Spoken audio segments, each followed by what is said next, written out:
You're watching Missouri Western Television. Spring semester is in full swing and there is a lot going on at Western. This month on Western Reports, we visit the rededication of Agenstein Hall, take an inside look at the new spring sports complex, and break records with Western's athletic department. Stay tuned for these stories and more on this February edition of Western Reports.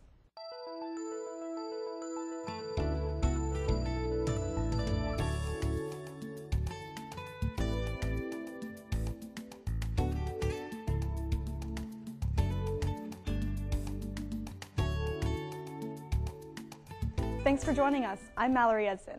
Even in harsh economic times, Western succeeds in giving its students state-of-the-art facilities. The new and improved Agenstein Hall was rededicated in a ceremony on the first day of the spring semester. The building combines with Remington Hall to create 120,000 square feet of state-of-the-art science and math instructional space for the best possible learning environment. Here's a look at some highlights from the ceremony. There are 3 academic departments that will be occupying this building: biology, chemistry, and then the computer science, math, and physics department. And at this time, the 3 department chairs are going to share with us briefly their vision for where we're going with this building and what its benefits will be.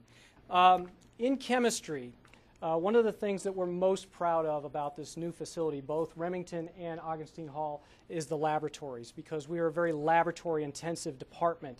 And those of you who took courses here know that before the renovation, the building, as Dr. Zweering said when we first started this project, had great bones. But we were outgrowing it because the infrastructure wasn't keeping up with the technology that we now use to teach and do research. And so the laboratories that we now have are truly state-of-the-art in terms of the electrical capacity, the safety issues, and so forth. And we can truly teach in the manner that our students deserve and do projects and research with them that are truly cutting edge on in all of our departments now. For our department in particular, the research that we've done in the past has always been done sort of making do with the facilities that we have. We've expanded from 500 square feet, which really could handle 3, maybe 4 students in a dedicated research space, so-called dedicated. It also doubled as a storeroom facility for lots of things that we needed. Now we have over 3,000 square feet that can support probably 12 to 16 students on a full-time basis. They won't have to carve out a space in a teaching lab and compete with the students who are taking courses, and we have to set things up and so forth. We now have dedicated research so that they can work year-round. Let me elaborate our excitements about this new building here and, in my department. About our classrooms here, and, the chalk space is much larger than before, so we are very excited. And we can write as much as we want and then keep it, and then we can get instant reference later. So, and then we also have a corner screen, and then we can project, course material so that we can simultaneously also work with our chalk space. And there are a lot of, classroom technology. And like here you can see, and they are, up to date. So we are very excited about lab education, and it shows, the growth we have. And this really accommodates our growth. And for example, in spring 2008, and our astronomy class, we have only 3 lab sections, and this semester we have 6 lab sessions. So this definitely accommodates our growth, and we need that. We have a strong commitment to our majors, but we also have a strong commitment, as is true in the other 2 departments, to students who aren't majoring in science or math. In our department, we have a large contingent of Biology 101 students. We have students in geology. There are students in chemistry, physics, astronomy, and these comprise the general studies requirements for the university. All students who get a BS at Missouri Western have to take 2 science classes. So students end up in this building one way or the other, and we take that commitment very seriously. We're about science literacy. We're about trying to get students to understand something about science, regardless of whether they're scientists as practicing professionals or not. We're very excited about the improvement to laboratory facilities. That's naturally a very important part of science education. all of us believe that you learn science by doing science. So we're proud to be able to say that almost all of our majors and non-majors classes have a laboratory component with them. In the biology department, we have now 8 brand new or renovated labs, whereas we used to have 6, and that's a big improvement. In addition, wasn't mentioned earlier, but we have labs with windows now, which is really, really cool. So whether it's laboratory or field experiences, that's an important part of our students' education. I should also point out that much of the design of this building is as a result of consultation with faculty and students. And so we don't take for granted that we got to have major say in how this building got put together. This beautiful piece of artwork, this sculpture by distinguished professor, now emeritus, Jim Estes. This is found on the south side patio. We're very thankful for Jim for not only conceiving and creating this beautiful sculpture, but for handing it over to this university, for giving it to the enrichment of the students, the faculty, and the staff in the sciences, here in the science and mathematics areas. I'd like to read for you briefly about this sculpture called Galileo's Vision. Jim writes the following. He says, Galileo's vision was specifically designed with aspects of Galileo Galilei's life in mind. The legs of the sculpture are tapered, in keeping with the shape of telescopes, which played such a key role in Galileo's discoveries. While Galileo did not discover the telescope, he did quickly modify it, so it was far more effective in observing the heavens. Additionally, the forms on the top of this sculpture is a fairly obvious suggestion of planetary systems and their movement. Towards the bottom of one of the legs, I've welded an upside-down cross and the parallel bar-like stripes. Galileo's discoveries challenged the religious views of his days and would ultimately turn the church and mankind's understanding of our solar system upside down. The parallel bars are symbolic of the life sentence of imprisonment he was given in his trial of Inquisition in 1633 due to his writings and teachings of Copernicus' planetary theory of the heavens as true. Because of his poor health, Galileo was never actually put in prison, but was confined to house arrest for the last 9 years of his life. I have always been interested in the movement of the stars, Jim says, and mysteries they hold. Just as fascinating are the lives of those who have discovered new truths of our universe and have had the courage and conviction to declare these new understandings to a world often reluctant to accept change in its conventional way of thinking. So, with that read, I'd like to ask Jim to step forward, and we have a commemorative plaque to give him, and I'd like to read that to you just briefly as Jim comes forward. The plaque says, "The students, faculty, and staff of Agenstein Hall and Remington Hall would like to thank and honor Jim Estes, Distinguished Professor of Art, for the contribution of his sculpture, Galileo's Vision, to the enrichment of science and mathematics at Missouri Western State University." Thank you, Jim. In many ways, what we're about today is not just dedicating a wonderful facility, but also honoring the vision and the dedication of those who figuratively created this building. As others have indicated today, Agenstein Hall was a state-of-the-art facility and one of the original 3 buildings on this campus back in 1969. At that time, we had a little over 2,000 students on our campus.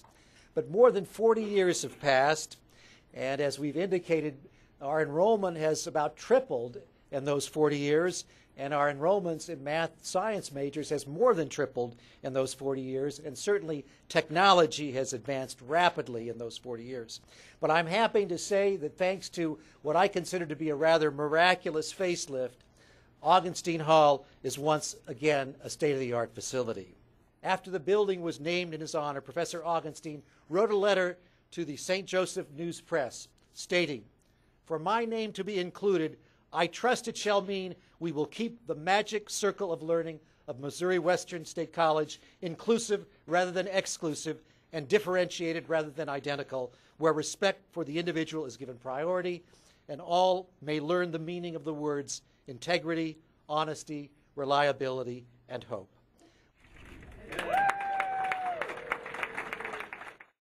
We'll be right back.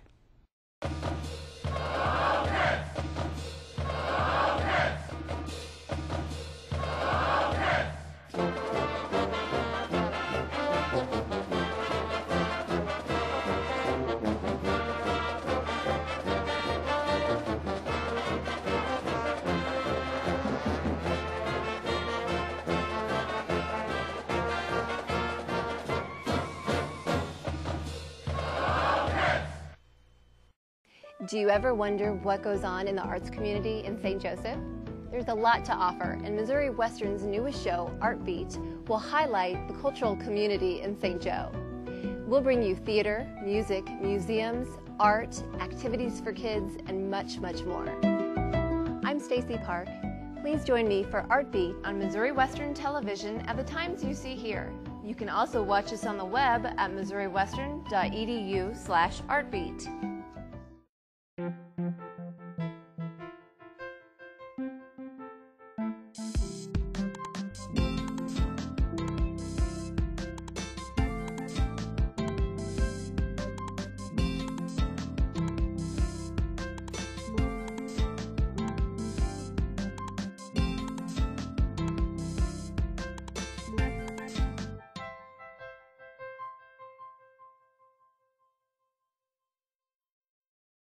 We're back with your campus news update.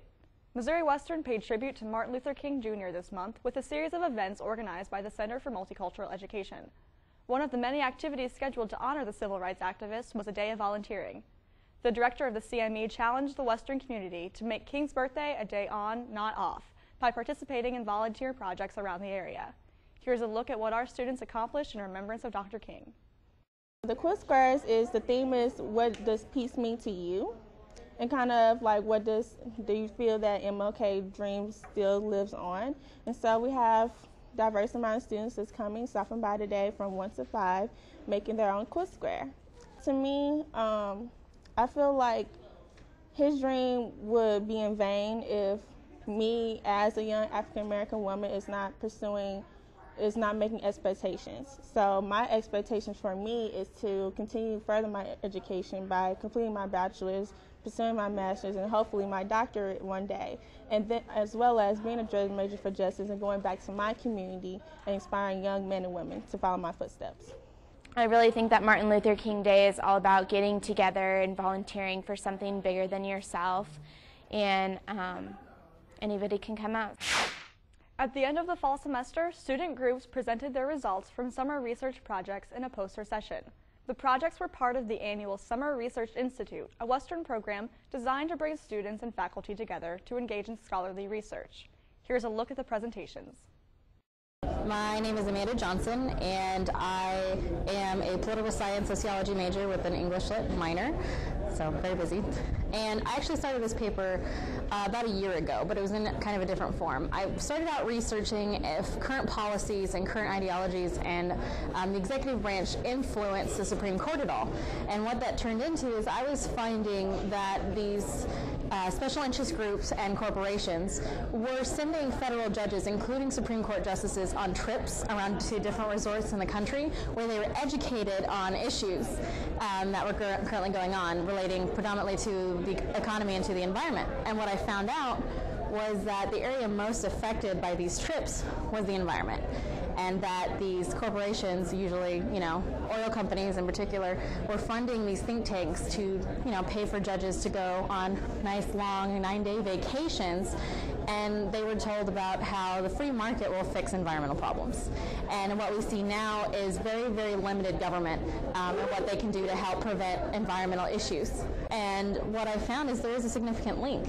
Simply, these federal judges are being paid for verdicts, and they're being paid to say that the government has very, very limited authority when it comes to regulating what companies can put into the air and what companies can dump into the water, and pretty much they can do anything they want. My name is Tara Duggar. I'm a biology major, health science emphasis, and we did a research project on apoptosis. We looked at 2 apoptosis-inducing agents, lipopolysaccharides and triclosan, and they were used on intestinal epithelial cells, and we just basically wanted to see which one was a better apoptosis-inducing agent. My name is Ryan Stuck. I'm an organizational communications major, and the paper I wrote was on the effects of nonverbal cues on communication apprehension. Basically, the paper was looking at if nonverbal cues will either make state anxiety based around communication apprehension either heighten or lessen, depending on the type of nonverbal cues used. In the study I found that negative nonverbal cues affected communication apprehension in the fact that it made it higher. So the people that received negative nonverbal cues throughout the process were actually experiencing higher levels of state anxiety than those that received positive nonverbal cues. So basically, nonverbal communication is one of the most it's one of the most underrated sections of the communications process, and the reason I did it is because nonverbal communication is something that we do every day regardless of whether we know we're doing it or not. It's a constant form of communication, and people don't really realize how important it really is in our daily communication process. On January 22nd, Western's athletic department hosted Zumba in the Roomba, a Zumba aerobics masterclass that set a record for the largest Zumba class in the world. The event was designed to raise money for Western women's athletics and the St. Joseph YWCA Choices program. Over 500 people from the community turned out for the class in the Griffin Indoor Sports Complex. Here are some highlights from that day.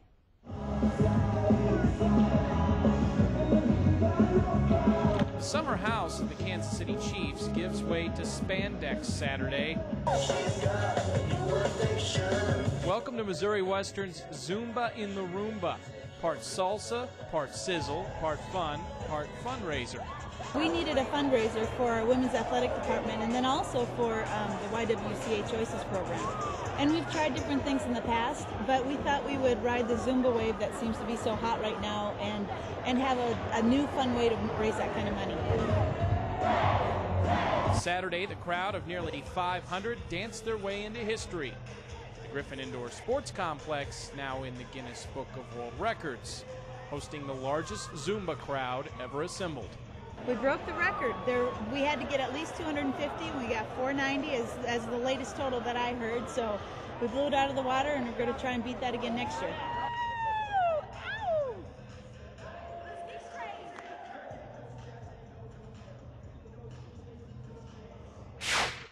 Western's new spring sports complex will be used for the first time this spring. Here is Ryan Menley's sports update with a tour of the facility. It's the dead of winter, but a hint of spring is in the air and on the ground. The new Missouri Western baseball and softball facilities are blossoming. Here's Athletic Director Dave Williams with a tour of the brand new spring sports complex.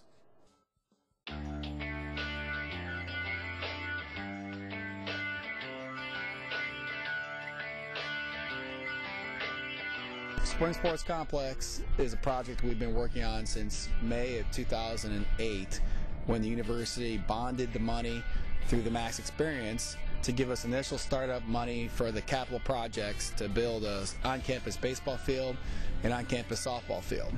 Baseball field is very unique. It's built into a bowl concept, which makes it a great place to watch a baseball game. The infield and also the foul lines are made of artificial surface made from AstroTurf, which is the same company that provided us the turf field for the Griffin Indoor Sports Complex. The outfield then is a fescue grass, which will make it very playable surface.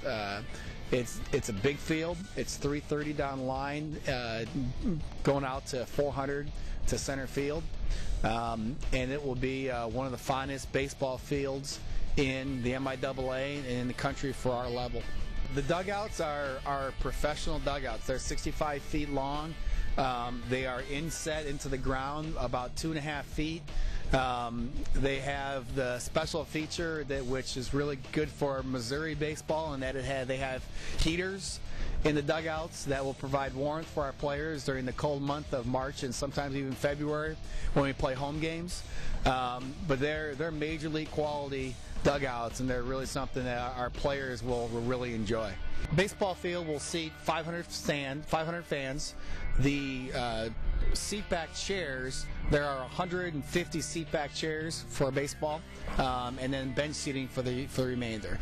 There's also plenty of room up on top of the bowl for additional bleacher seating that we can bring in from our temporary bleachers. The softball field, after a year playing off campus, as it took us a year to build this softball field, has the same basic design of baseball. They're both built in a similar bowl situation that make the field very fan accessible and great places to watch games. Both baseball and softball fields will have lights, which will allow us to have night baseball and softball, as well as extend practices into the evening so we can miss less class time. Many improvements have happened over the last year with the Griffin Indoor Sports Complex and now the Spring Sports Complex, and we're really happy to be able to provide these types of facilities for our student athletes and future student athletes of Missouri Western. The new complex is on schedule to be completed by the time Western baseball and softball open their season, which begins, believe it or not, in late February. For Western Reports and Griffin Sports Insider, I'm Ryan Minley. The Western community can now show enthusiasm and school spirit by sporting the school's fight song on their cell phones and the Western Discover Gold logo on their computer backgrounds. To get the Western ringtone and wallpaper, click on the link on the front page of our website. If you love Griffin athletics but can't make it to the games, you can now get weekly recaps on Griffin Sports Insider, which premiered this fall. It can be seen on News Press 3 Now every Tuesday at 6 and 10:30 p.m. and on Missouri Western Television every Thursday and Friday night at 7:30 and Saturdays at noon. We would like to congratulate Western President Dr. Vardy Budian on being announced on a list of 100 distinguished alumni from his undergraduate alma mater, California State University, Fresno, as a part of the university's centennial celebration. Here's your Money Minute with Matt Brock from Edward Jones.